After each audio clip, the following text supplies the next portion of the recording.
E aí? Tudo já? Tudo ótimo. Estamos encerrando aqui a nossa temporada de comicidade, Isso, a isso nossa aí, aula. ué. E a gente queria agradecer muito, Beto, você pela disponibilidade, pelo cuidado e pela atenção aí de compartilhar os seus saberes com o nosso público, com os nossos alunos também. Mais uma vez, muito obrigado aí por tudo, viu? Eu que agradeço, João. Muito bom estar conversando com vocês. Como eu te antecipei, né, é um tema que eu gostei muito, assim, né, de pesquisar quando eu estava lendo. E eu acho que traz essa leveza, né, assim, essa mistura, na verdade, né, entre uma leveza, por um lado, mas ao mesmo tempo de encarar o riso como algo sério, né, no sentido de uma importância social, estética, e principalmente uma das coisas que mais me chama a atenção na hora que eu fiz esse estudo sobre o riso, né, é o quanto ele intriga os filósofos, né? O quanto que a galera fica sem saber, na verdade, o que é que a gente ri, né? Isso é algo que eles tentam responder, um vai completando o outro, cada um tem a sua fórmula, que às vezes dá conta de alguns casos, mas não de todos. Então isso é uma coisa que me despertou muito, assim, a potência do riso, né? Como algo de uma experiência humana enigmática, assim, né? E nós falamos aqui, né? Eu acho que um dos primeiros a se deparar com isso, a matutar sobre esse assunto, né? Foi o Aristóteles. E depois, anos mais tarde, né, o Kant fala algo também que é interessante, Freud, né? Tem alguns autores que nos dão algumas pistas sobre o motivo que a gente ri. E um deles é o Bergson, né? Ou Bergson, né? É o Henri Bergson, que escreveu esse livro aqui que chama O Riso. E é dele que eu estou partindo, né? No, então, na último encontro que a gente fez, né? Eu apresentei de uma maneira mais geral a tese do Bergson. Eu acho que é uma tese um pouco mais complexa do que a do Aristóteles, então acho que vale a pena a gente voltar em algumas coisas, assim. Ela talvez nem é só que é mais complexa, ela principalmente é mais inusitada, né? Me parece assim, que a gente demora um pouco a assimilar ela, porque que coisa, né, cara? O cara sugere que o que nos promove, que promove o nosso riso, o que nos faz rir, é se deparar, e tem algumas condições básicas que ele inclusive tira de Aristóteles, né? Eu acho que a principal é não ter emoção, não ter comoção, né? Você não pode se identificar tanto, sofrer tanto com o que você, com o objeto do riso, o risível, né? Ou o ridículo. Se você envolver demais, você não chora. Então, eu coloco algumas condições básicas, mas o conteúdo principal dele, do mecanismo do riso, é a junção da vida com o mecânico.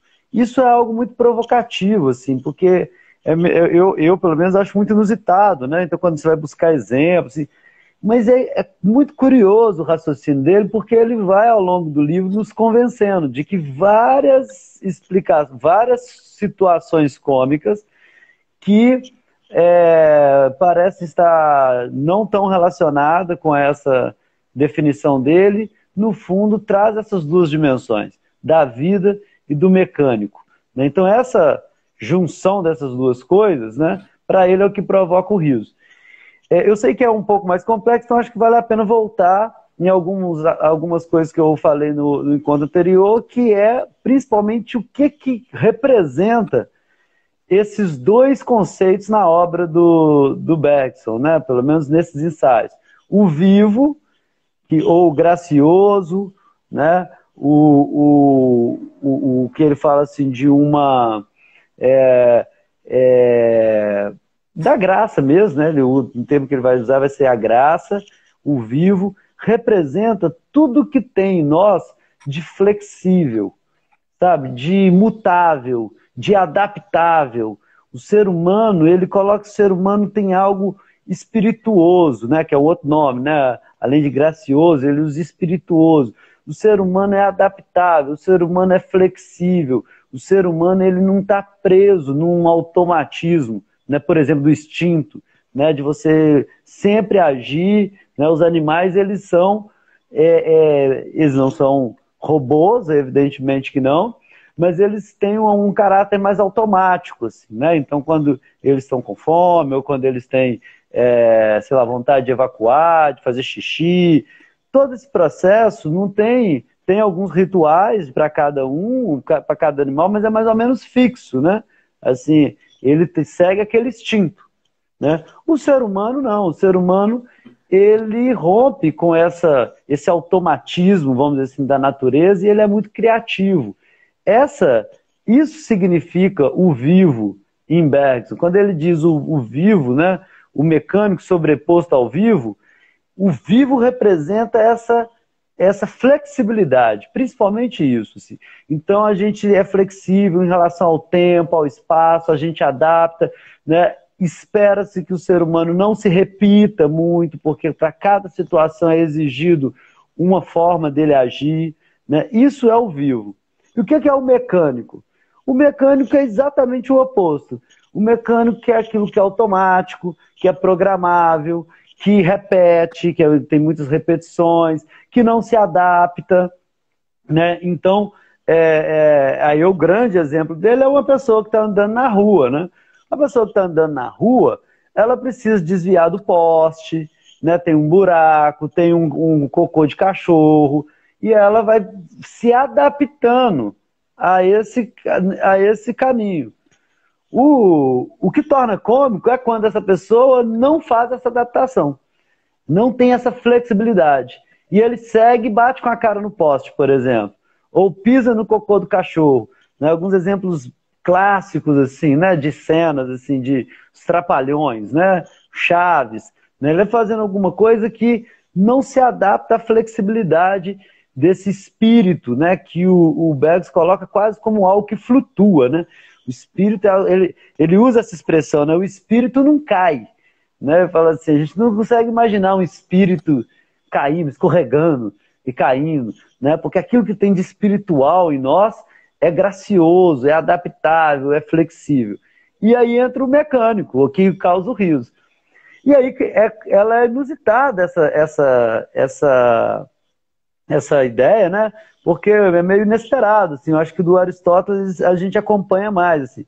E aí ele vai dando os exemplos. Grande parte do livro é isso, ele dando exemplos, principalmente da dramaturgia, do teatro, né? Onde essa dimensão do automático ou do programável, ele coloca assim, o que é como, que é quando, algo meio como se uma peça, uma engrenagem tivesse instalado dentro da pessoa. Né? E aí ele vai dando exemplos que de fato aparece isso. Então, a repetição ela é uma coisa curiosa, assim, né? A gente, à medida que a gente vai vendo uma mesma cena, com uma pessoa muito parecida com a outra, ou várias pessoas iguais, né? Tem um filme do Jean-Pierre Jeunet que é interessante,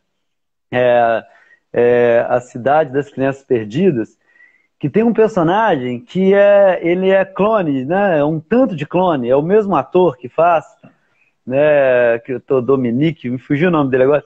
E é um tanto, aí aparece aquele tanto com aquela mesma cara, né? Aquilo, ou seja, parece que foi programado, parece que ficou uma forma, né? E a gente espera da vida que ela não se repita, que cada pessoa seja diferente de outra pessoa, né? Então, quando repete, é como se algo desse lance assim automático, desse automatismo, desse mecânico, né, que o Bergson fala, se instalasse naquela pessoa. Então, a repetição é um dos exemplos clássicos que ele vai dar, que a comédia usa muito. Né? Às vezes você vê uma cena uma vez, ela não te parece tão engraçada. Mas à medida que ela vai repetindo, ela vai ganhando comicidade. Né? E às vezes até no dia a dia, numa situação. Né? Se você encontra uma pessoa, por uma situação bem, bem simples. Se eu estou andando na cidade né? Quando podia andar na cidade, quando a gente não estava, podia aglomerar, né? E aí eu encontro você, João, lá no centro de Patinho. Eu tô andando, ô João, beleza? Aí eu saio lá do centro e vou lá pro outro, cara, e te encontro de novo. Você saiu também, encontrou lá. Eu já vou achar isso meio engraçado, sabe? Pô, que engraçado isso. Aí eu vou lá pro Iguaçu, eu vou pro outro bairro, fazer uma outra coisa, numa loja lá de pé. Aí encontro você de novo. Aí eu já vou rolar de rir. Falei, não é possível. Né? Tá me perseguindo. Assim, a vida, ela não conta com isso. A gente espera da vida que cada um vai fazendo as suas coisas, né? A não ser se eu te encontrar toda hora, se eu estiver trabalhando com você, de um lugar que você trabalha e te encontro toda hora, eu não vou achar tão engraçado. Mas quando eu espero que seja algo flexível, vivo, orgânico, e aí me dá a impressão de assim, que a gente fala, oh, você está me perseguindo? Parece que você está me perseguindo. Ou seja, parece que tem algo automático ligando aquelas duas pessoas, fazendo elas se encontrarem. Então isso causa o riso. E aí ele vai dando uma série, né, de exemplos nessa direção, assim, sabe? Por exemplo, o que é reversível. A gente espera da vida que ela não seja reversível, né? Quando a gente constrói uma cena em que as coisas se repetem, elas vão numa direção, depois volta. Ou, por exemplo, ele dá esse exemplo, né? O ladrão que foi roubado. O ladrão rouba, aí depois alguém rouba o ladrão, e ele sem ele perceber, né? Ou seja, é como se a coisa estivesse... E aí volta tudo no mesmo lugar. Tem algumas cenas de teatro que brincam com isso, assim, né? Aí o cara faz alguma coisa, ele rouba, aí o outro rouba. No final das contas, volta no mesmo lugar, né? E aí a gente acha aquilo engraçado, porque é como se fosse, né, algo meio automático, assim, né? A pantomima explora muito isso, o Charlie Chaplin. Tem algumas cenas do Charlie Chaplin que é assim, né? Parece assim, às vezes ele está distraído e vai acontecendo um tanto de coisa, mas as coisas acontecem de forma favorável a ele. Aí você vai vendo e fala, olha, ele passou em tal lugar, a coisa caiu exatamente onde tinha que cair. Aí você fala assim, cara, isso é muito engraçado, porque não é da vida. Da vida a gente espera flexibilidade e algo não programável, algo que não é reversível, né? Então, que segue num fluxo contínuo, então que não repete, que não volta. Então ele vai explorando essas invasões, vamos dizer assim, do mecânico no vivo, né? Então foi isso que a gente falou da última vez, e aí ele explora alguns lugares onde isso aparece, né? Então quando o automatismo aparece, por exemplo, no corpo, né? Por exemplo, na caricatura, quando aparece no espírito, né? Então no jeito da pessoa agir, quando aparece no caráter da pessoa, nas profissões, o sujeito está lá automatizado com a sua profissão, ele parece que virou um robô, parece que virou uma coisa, né? E aí a gente ri disso, né? Tinha um personagem que ficava assim, cara do Flávio Silvino, né? Cara crachá, né? Ou seja, ele é o porteiro e ele tá lá olhando cara e crachá, cara e crachá, cara e crachá. Parece uma coisa, né? Parece que ele se automatizou, né? E ali a gente espera uma vida. Então ele jogava com esse personagem que automatizou. Molière jogava muito com os médicos, né? Os médicos muito teóricos e cheio de procedimentos. Tem uma cena do Molière que é muito engraçada, no Amor Médico, que o cara pergunta assim, mas com todos esses procedimentos, né? O paciente vai sobreviver? E ele fala, não, claro que não, ele vai morrer, mas ele vai morrer nas normas, né? Ou seja, ele vai morrer dentro do ritual médico ali. Ou seja, de novo a questão do automatismo, sabe? De uma repetição. O cara está tão acostumado a fazer aquilo, não está se lixando se o cara vai morrer ou não. Tem que fazer daquela maneira. Então são essas situações. Tem uma situação, uma condição que eu esqueci de mencionar, que ele coloca do automatismo, né? No corpo, no espírito, no caráter, que é na palavra também, né? Ele vai também dizer assim, através da palavra a gente coloca um certo automatismo que também gera essa comicidade, porque a palavra ela pode representar o cômico de duas maneiras, né? Ele coloca. Uma é narrando a situação cômica. essa ele não tem nada a acrescentar, porque é só a pessoa narrar o que ele já falou, seja a rigidez do corpo, do espírito ou do caráter.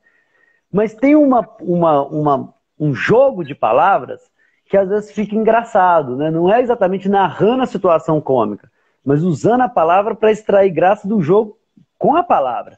Aí ele fala, e aí ele vai identificar esse mesmo caráter, né? Então, por exemplo, às vezes a gente compõe uma fala absurda, né? Ou cria uma palavra absurda, né?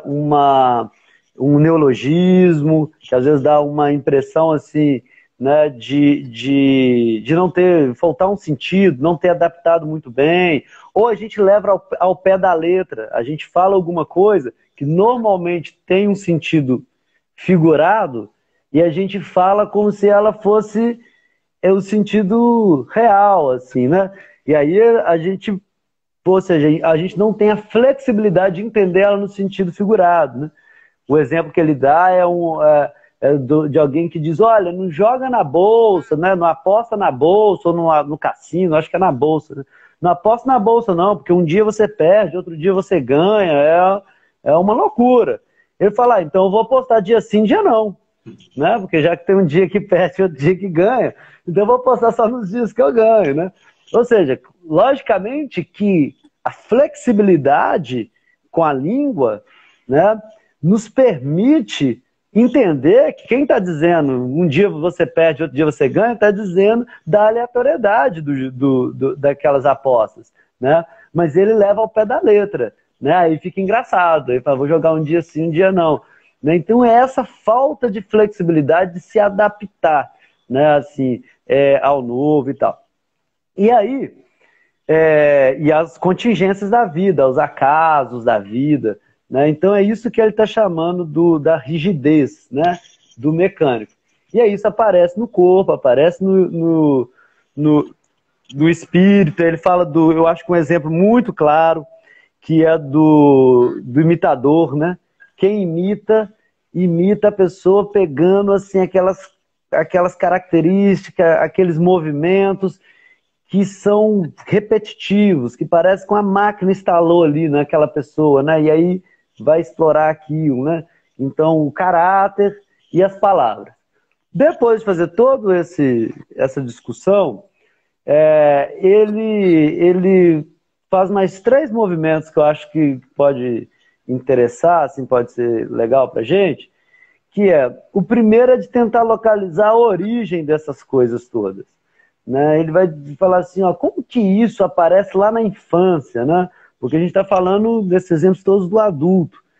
E aí ele vai, de novo, pegar alguns exemplos em que a criança ri e ele vai destacar, né, alguns protótipos assim, do riso nas brincadeiras infantis. Ele pega 3 brincadeiras principais que as crianças gostam e que elas riem, né? E aí ele tenta aplicar essa fórmula dele. Uma é a que ele considera assim, um grande exemplo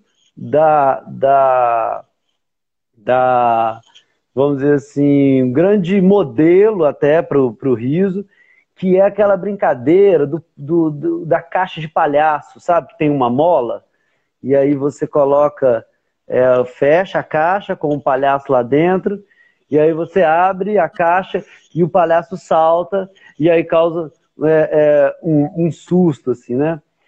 Ele vai e coloca essa engrenagem, né, que a criança muitas vezes gosta de repetir.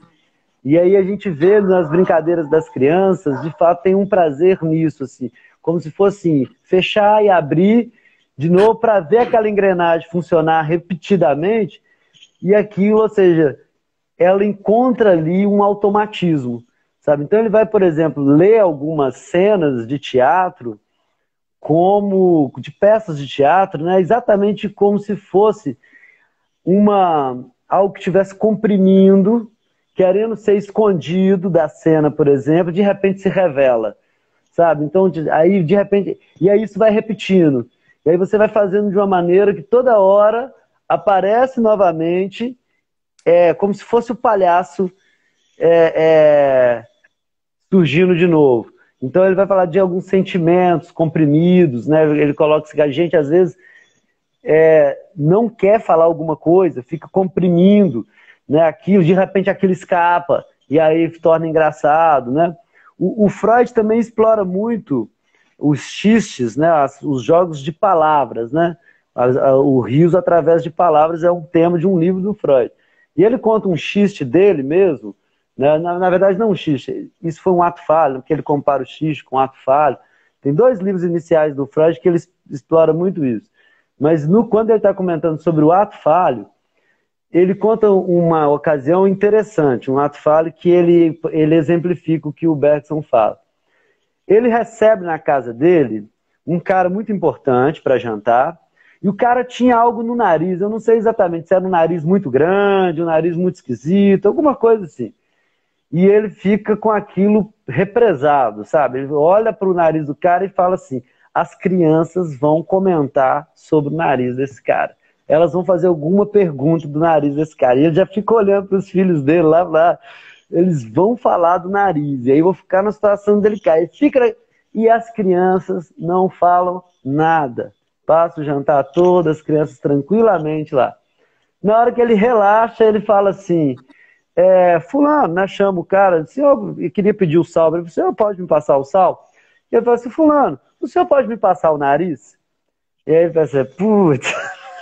Ele ficou tão reprimindo aquilo tanto, as crianças vão falar, as crianças vão falar, as crianças vão falar, que na hora que ele relaxou, que ele viu que as crianças não iam falar, ele foi pedir o sal pro cara e pediu o nariz. Não me passa o nariz. E aí todo mundo riu, né? E ele também, ele falou: olha, deixei escapar algo. Então tem algo desse mecânico, né, do mecanismo, dessa engrenagem, que é a nossa mente, que é o nosso caráter, que é o nosso espírito, que é o nosso corpo, que é, de certa maneira, uma engrenagem, mas a gente espera que ela não seja exatamente uma engrenagem, que ela seja um espírito que adapta a tudo, né? Como o exemplo que eu estava dando do bailarino, que está leve, né?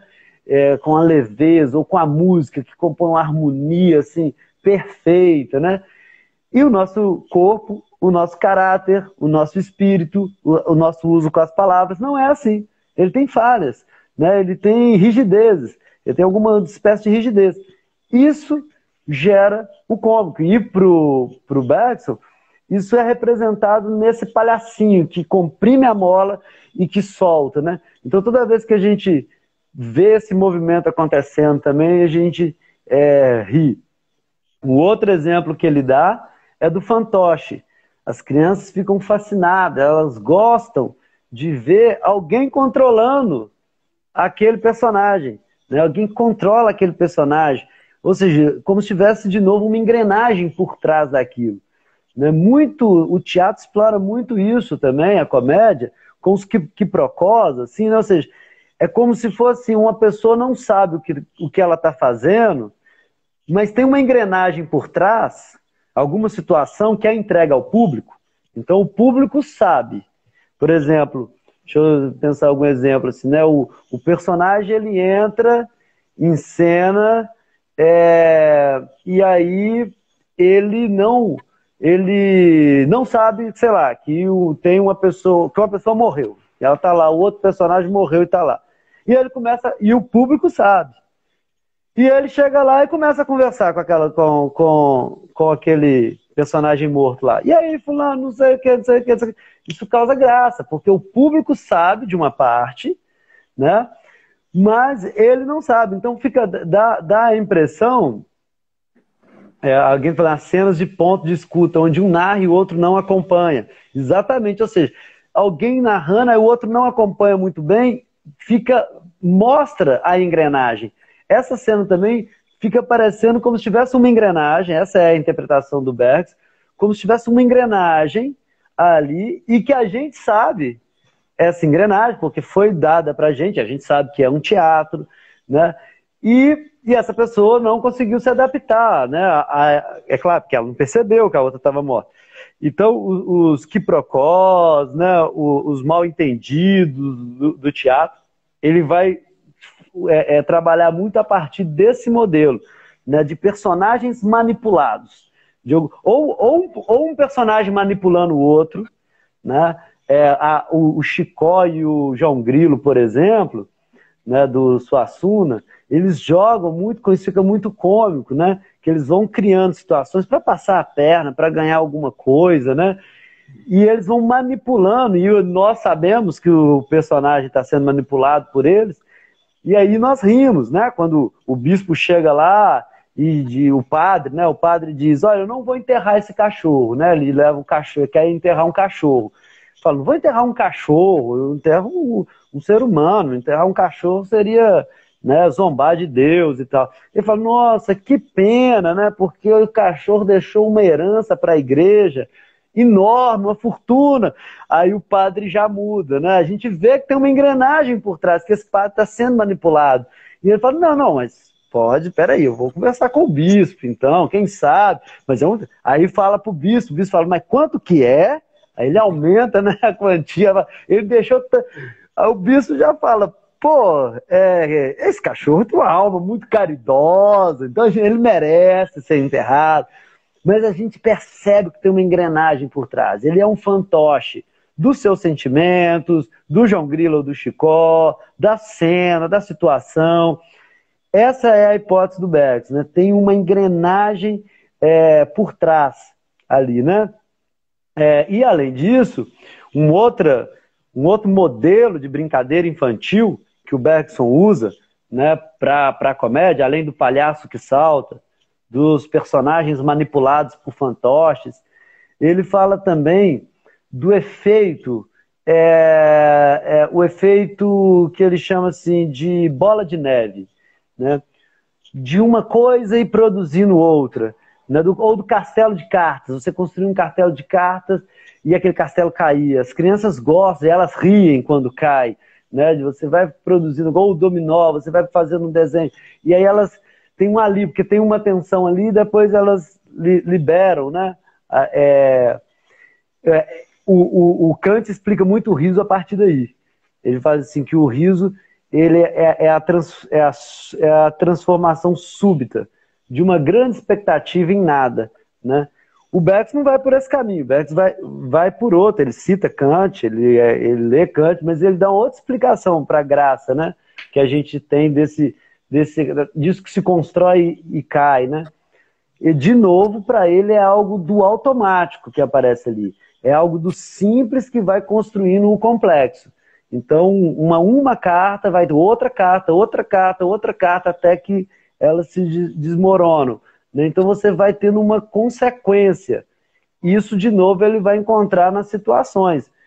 Quando uma coisa, né, alguns filmes usam isso, né? Tem de novo, o Chaplin usa muito isso, né? Às vezes uma coisa que cai, esbarra na outra, aí esbarra numa terceira, que leva não sei o quê, aí vai uma série de eventos até terminar, por exemplo, com um cara escorregando e caindo no chão, cair, sei lá, de banana no final. Essa série, né, de eventos, essa série, esse jogo, ele vai também chamar assim, de que tem algo aí do mecânico, né? Então esses são os principais modelos que o Bergson trabalha, né, do campo infantil. Fala assim, olha, a infância nos dá alguns modelos de engrenagens, mas o conceito continua sendo o mesmo. Na verdade, quase todo o livro do Bergson é defendendo essa hipótese. Ele lança a hipótese de imediato, logo no início ele já lança a hipótese, e depois ele vai ou exemplificando, ou separando, né? No gesto, no movimento, no espírito, no corpo, na linguagem, ou buscando algo do infantil, né? E aí, essa distinção também permite com que ele faça um debate que eu acho também muito interessante, né, sobre a distinção entre o trágico e o cômico. Porque como ele oferece um outro conceito para o cômico, diferente do Aristóteles, a diferença da tragédia também tem que ser também outra, né? Então ele vai tentar fazer isso. ele vai tentar pensar a diferença do trágico e do cômico a partir da teoria dele, né? Então, por exemplo, no Aristóteles, a principal teoria é a consequência por exemplo, no trágico, né? Há grandes consequências, uma pessoa morre, né? A comoção, a gente fica comovido, né? E para o Aristóteles, na comédia, isso não aconteceria, essas duas coisas, né? Não teria grandes consequências, ele fala de uma disformidade, um defeito, uma disformidade, sem grandes consequências, e também que a gente não está muito identificado, que a gente não está sofrendo junto. O Beck, você vai dar uma outra explicação, muito interessante, para diferenciar comédia e tragédia. Ele vai dizer o seguinte, que por a comédia buscar esse automatismo, ela visa mais o universal, que é algo que a gente até já conversou aqui, né? Ou seja, ela busca mais tipos, ela busca mais assim, trabalhar com gestos, por exemplo, né? Mais do que com uma ação completa, assim, estereótipos. Ela joga muito com estereótipo, com a caricatura, né?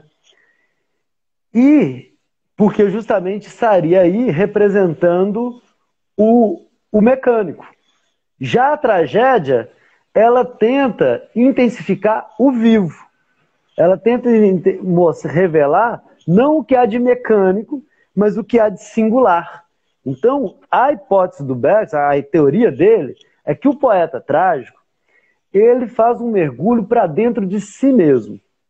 Não que ele precise ser Hamlet, Otelo, Édipo. Ele pode ser uma pessoa totalmente diferente daqueles personagens.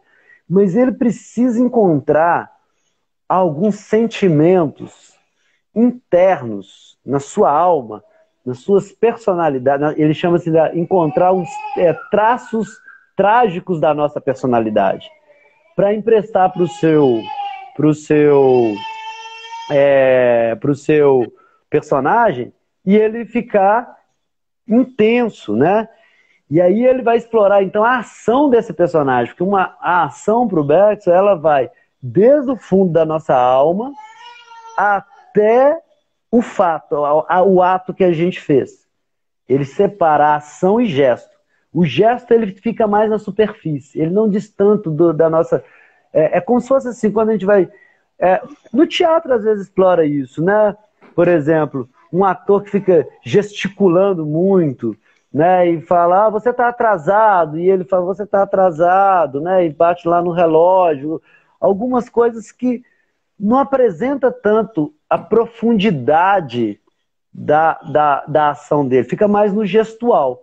Ele vai dizer assim, a comédia ela fica mais no gestual, não precisa ser estereotipado, como eu estava fazendo, mas ela fica mais no gesto, do que nessa ação que teria uma comunicação com algo mais profundo do personagem. Por isso ele diz que o trabalho do poeta trágico é olhar para dentro. É como se fosse olhar a alma. É a alma dele, interna, e a alma do personagem. E ele precisa, então, tirar um certo véu, ou da sociedade, né? Ou de alguns... ou da profissão daquele sujeito. Algumas coisas que são universais, ele precisa despir, ele precisa tirar esse véu para a gente enxergar a alma do personagem. Aí na hora que a gente enxerga a alma do personagem, nós nos comovemos com aquele personagem, nós nos identificamos com aquele personagem, nós sofremos as dores daquele personagem. Né? E aí, quanto mais genial for, mais ele vai conseguir encontrar traços singulares na alma daquele personagem que comunica com várias outras. Isso é o gênio do poeta, né? Mas o poeta trágico, ele procuraria aí encontrar a alma. Já o poeta cômico, para o Bergson, ele deve ter um olhar mais para fora do que para dentro. Ele deve ser uma espécie assim, de crítico social, sabe?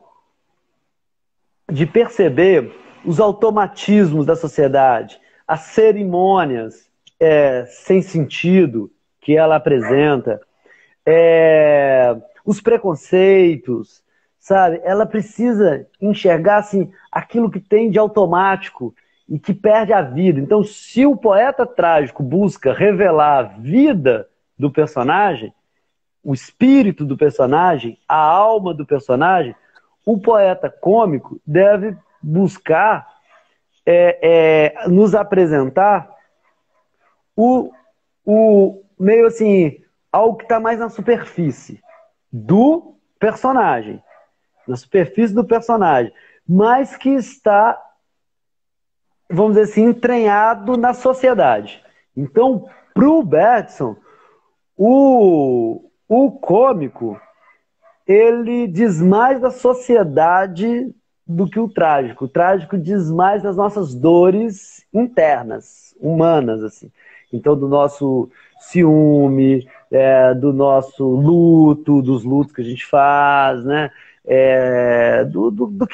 Disso que a gente tem de trágico na nossa vida, as nossas perdas. Então, a gente vai ver algo trágico que toca perdas que são nossas. Então, comunica com o nosso espírito. Já o cômico, ele tem um caráter mais social, é como se fosse uma crítica social, buscando exatamente a engrenagem que se instala em cada um de nós. Uma engrenagem social que se instala em cada um de nós, e aí a gente vai fazendo as coisas meio automáticas. E é justamente pelo poeta cômico ser um crítico dessa engrenagem social, né, que permite o Bergson nos oferecer uma interessante função do riso. Ele vai dizer assim, o riso tem uma função social. O riso não tem uma função apenas estética. Né? Estética no sentido de dar prazer, né? É porque o campo da filosofia que trabalha com a arte, com a estética, né, é justamente trabalhar com essa experiência de algo que nos dê prazer. Seja um quadro que eu admiro, seja uma peça de teatro. Essa é a função estética. É fruição de prazer, sentir prazer. Claro que toda obra de arte, ela tem suas funções sociais também, né? Mas aqui ele não está falando de uma obra específica, ele está falando do riso. E ele vai dizer o seguinte, o riso, ele tem a sua importância estética, de nos fazer sentir prazer, mas o riso tem uma função social também. E é exatamente essa função que ele coloca vamos dizer assim, na pena aí do poeta cômico, que é de corrigir a sociedade. Então, a ideia do Bergson é que quando a gente ri de alguma coisa, nós estamos, de alguma maneira, assinalando assim, olha, o mecânico apareceu, né? O vivo faltou, né? Isso é reprovável, né? Isso é algo questionável na nossa sociedade. O riso serve como se fosse um certo alerta. Um alerta para nos mostrar, assim, olha, um certo sinal de reprovação. Não significa que isso dê desprazer, porque muitas vezes a gente vai ver uma peça de teatro, até no encontro que a gente fez com o pessoal do Casa, né, depois da live, as pessoas perguntaram isso, né? Muitas vezes eu vou ver uma peça de teatro e me identifico, né? E falo assim, olha, nossa, mas ele está fazendo igualzinho eu faço, e rolo de rir, né? E falo, olha, que engraçado isso, né? Ou seja, eu me identifico, eu vejo que está fazendo igual eu faço mesmo, né? Acho graça disso, mas é algo que, de alguma maneira, não significa que eu reprovo, no sentido assim de que é algo condenável, no sentido de execrável, mas é no sentido de que eu acho isso, olha, isso não é tão espirituoso, isso é dos meus vícios.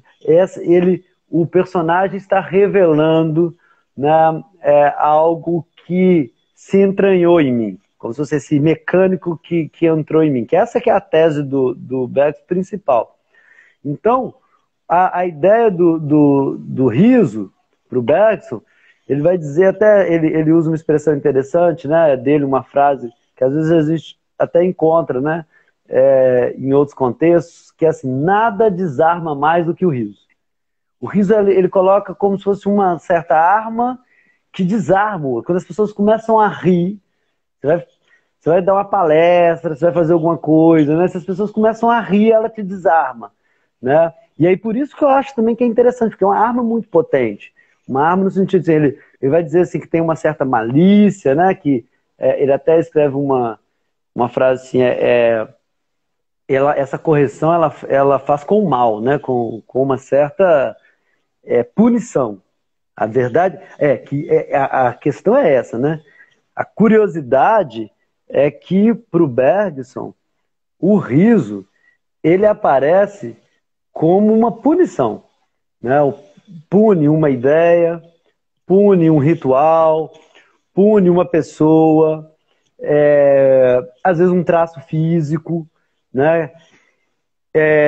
E às vezes, logicamente, e ele comenta sobre isso, fala, não significa que ela seja justa, que, né, que essa punição seja justa. Muito pelo contrário, muitas vezes ela vai ser injusta, ela vai ser cruel, né? E aí por isso que o riso também ele é interessante da gente pensar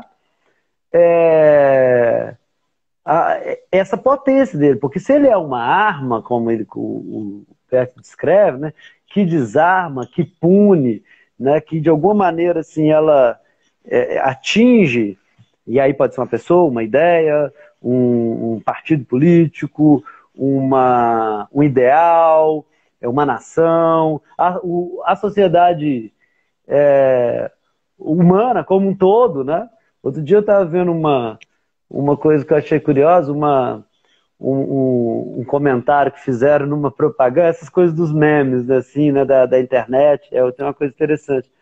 O cara fala assim, o cigarro, né? Fizeram um cigarro cuja guimba, ela é sustentável, né? Você joga a guimba no chão e ela tipo uma semente, alguma coisa assim. Aí alguém comentou assim, duplamente faz 2 bens pro planeta, né? Replanta e ainda mata o humano. Né? Ou seja, isso é uma crítica, isso é uma arma que aponta para a humanidade inteira. Né? Ou seja, a gente ri disso porque a gente percebe assim a nossa maldade em relação à natureza, ao mundo, e a gente reprova. Então, ela é nesse sentido que o riso é uma punição. Então, é como se ao rir disso, né, a gente pode não estar rindo da pessoa que falou. Não quer dizer que quando eu rio que alguém me contou alguma coisa, eu estou punindo ela.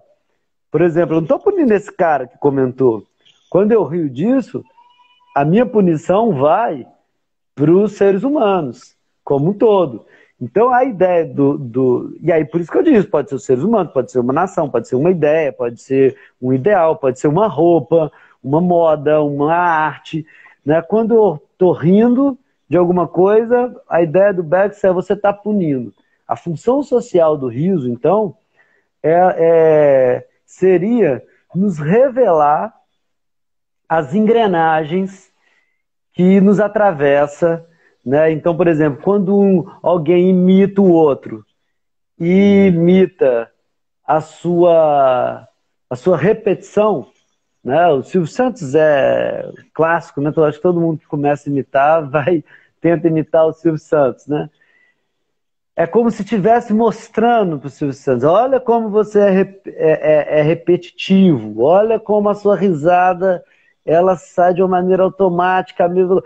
Não é que o Silvio Santos precisa mudar o jeito dele, evidentemente que não é que quem está imitando está querendo que o Silvio Santos mude, mas de alguma maneira, enquanto sociedade, o riso serve para apontar isso, sabe? Para dizer assim, olha, você não é flexível, você não ri cada dia de um jeito, você tem uma risada que ela é padrão, né? Que é como se fosse um automatismo que se instalou em você, né? E aí cabe cada um. O que a gente vai fazer com essas críticas, né? Não significa que toda crítica, quando ele diz uma função social, não significa que ela deve ter uma consequência de reforma ou de mudança, né? Muitas têm.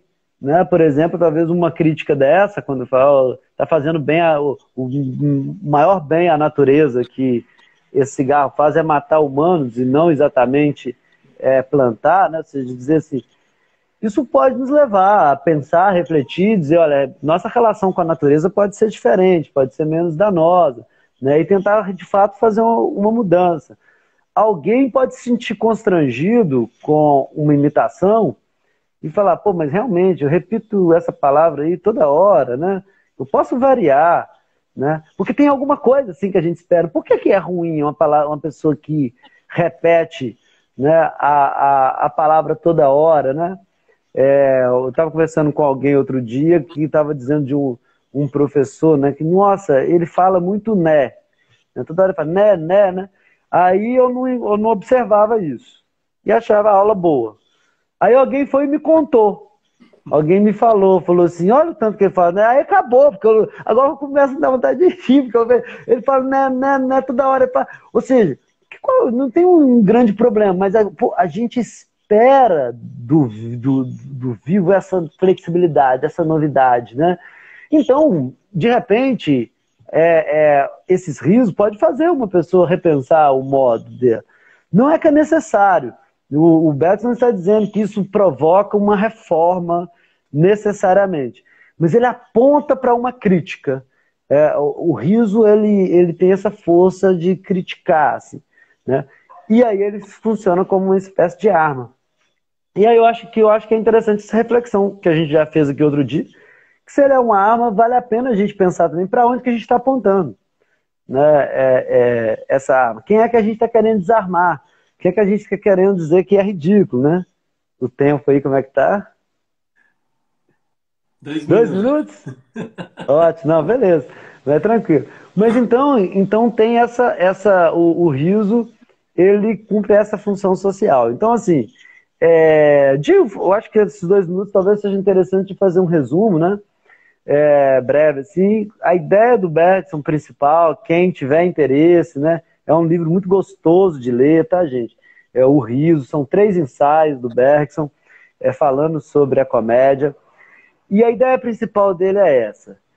Nós, por mais espirituosos que somos, né? E aí tem uma coisa interessante que lembra a discussão de Aristóteles também sobre o riso, né? Depois da Idade Média, quer dizer, sobre o riso, se Deus ria, se Jesus ria, né? Porque nós somos espirituais, mas não somos Deus. Nós somos vivos, mas nós temos algo de engrenagem.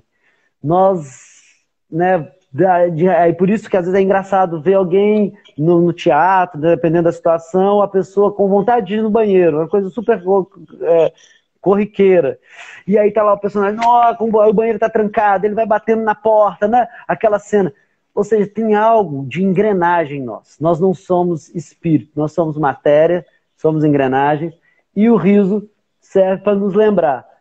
E às vezes punir, nos convidar a ser mais espirituoso, mas não tem jeito, né? A gente continua sendo cheio de engrenagens, e que bom, porque aí a gente pode rir também das nossas engrenagens.